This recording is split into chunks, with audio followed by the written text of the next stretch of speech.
ಸುದ್ದಿಸಾಕ್ಷಿ news ಚಾನಲ್ಗೆ ಸ್ವಾಗತ. ಚಿಕ್ಕಬಳ್ಳಾಪುರ ನಗರದ ಸುಬ್ಬರಾಯನಪೇಟೆಯಲ್ಲಿರುವ ಮುಜರಾಯಿ ಇಲಾಖೆಗೆ ಒಳಪಟ್ಟಿರುವ ಅತ್ಯಂತ ಪುರಾತನ ದೇವಸ್ಥಾನಗಳಲ್ಲಿ ಒಂದಾದ ಶ್ರೀ ಸುಬ್ರಹ್ಮಣ್ಯೇಶ್ವರ ದೇವಸ್ಥಾನದಲ್ಲಿ ಇಂದು ನಾಗರ ಪಂಚಮಿ ಪ್ರಯುಕ್ತ ಸುಬ್ರಹ್ಮಣ್ಯೇಶ್ವರ ಸ್ವಾಮಿಗೆ ವಿಶೇಷ ಪೂಜೆ ಪುನಸ್ಕಾರಗಳನ್ನು ಭಕ್ತಾದಿಗಳಿಂದ ನೆರವೇರಿಸಲಾಯಿತು. ಮುಂಜಾನೆಯಿಂದಲೇ ಭಕ್ತರು ದೇವಸ್ಥಾನಕ್ಕೆ ಆಗಮಿಸಿ ನಾಗರ ಕಲ್ಲುಗಳನ್ನು ಶುಭ್ರಗೊಳಿಸಿ ಅರಿಶಿಣ ಕುಂಕುಮಗಳೊಂದಿಗೆ ನಾಗರ ಕಲ್ಲುಗಳಿಗೆ ಹಾಲನ್ನು ಸಮರ್ಪಿಸಿ ಪೂಜೆ ಸಲ್ಲಿಸಿದರು. ದೇವಸ್ಥಾನದ ಪೂಜೆ ಪುನಸ್ಕಾರಗಳನ್ನು ದೇವಸ್ಥಾನದ ಅರ್ಚಕರಾದ ಪ್ರಸಾದ್ ಅವರ ನೇತೃತ್ವದಲ್ಲಿ ನೆರವೇರಿತು. ವರದಿ ಜಯರಾಮ್, ಕ್ಯಾಮರಾಮನ್ ವೀರ್ನಾಗ್ ಜೊತೆಯಲ್ಲಿ ಸುದ್ದಿಸಾಕ್ಷಿ ನ್ಯೂಸ್, ಚಿಕ್ಕಬಳ್ಳಾಪುರ.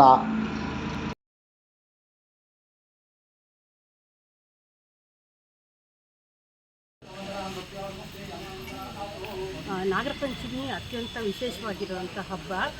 ಮೊದಲನೇದಾಗಿ ಅಂತಂದರೆ ಇದು ಅಣ್ಣ ತಂಗಿಯರ ಒಂದು ಬಾಂಧವ್ಯದ ಕುರಿತು ಆ ಬಾಂಧವ್ಯದ ಕುರಿತು ಮಾಡುವಂಥ ಒಂದು ಹಬ್ಬ.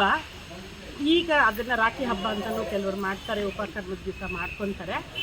ಇವಾಗ ನಾವು ಬೆಳಗ್ಗೆ ಎದ್ದುಬಿಟ್ಟು ತಲೆಯಿಂದ ತಲೆಗೆ ಸ್ನಾನ ಮಾಡಿಕೊಂಡು ಮತ್ತು ಮನೆಯಲ್ಲೆಲ್ಲ ದೇವ್ರ ಪೂಜೆ ಮಾಡಿ ಮತ್ತು ನಾಗರ ಕಲ್ಲು ಎಲ್ಲಿದೆ ಮತ್ತು ಹುತ್ತ ಎಲ್ಲಿದೆ ಅಲ್ಲಿಗೆ ಬಂದು ಅಲ್ಲಿ ಹಣ್ಣು ಕಾಯಿಯನ್ನು ಪೂಜೆ ಮಾಡಿ ಹುತ್ತಕ್ಕೆ ಹಾಲು ಎರೆದು ಅಲ್ಲಿನ ಒಂದು ಮೃತ್ತಿಕೆಯನ್ನು ತೆಗೆದುಕೊಂಡು ಹೋಗಿ ಅದನ್ನು ನಾವು ಮನೆಗೆ ತಗೊಂಡೋಗಿ ಇವತ್ತಿನ ದಿವಸ ಇದು ಕುಚ್ಚಿದ ಕಡುಬು ಅಂತ ಮಾಡ್ತೀವಿ ನಾವು.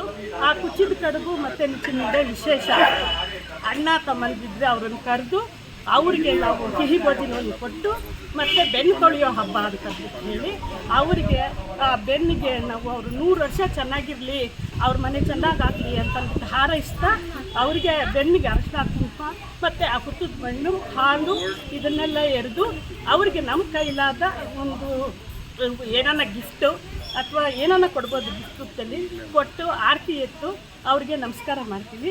ಇದು ಅತ್ಯಂತ ಹಿಂದಿನ ಕಾಲದಿಂದಲೂ ನಡ್ಕೊಂಬಂದಿರೋವಂಥ ಒಂದು ಹಬ್ಬ. ಇದು ತುಂಬ ವಿಶೇಷವಾಗಿರುತ್ತೆ. ಅದರಲ್ಲೂ ಅಣ್ಣ ತಂಗಿಯರಿಗೆ ಅಕ್ಕ ತಮ್ಮಂದಿಗೆ ಇರೋವಂಥವ್ರು ಮಾತ್ರ ತುಂಬ ವಿಶೇಷವಾಗಿ ಈ ಒಂದು ಹಬ್ಬವನ್ನು ನಾವು ಆಚರಿಸ್ತೀವಿ. ನನ್ನ ಹೆಸರು BS ರಮಾದೇವಿ ಅಂತ. ನಾನು ಇಲ್ಲೇ 19ನೇ ವಾರ್ಡಲ್ಲಿ ಇದ್ದೀನಿ. ನಾನು ಶಿಕ್ಷಕಿಯಾಗಿ ನಿವೃತ್ತಿಯಾಗಿದ್ದೀನಿ.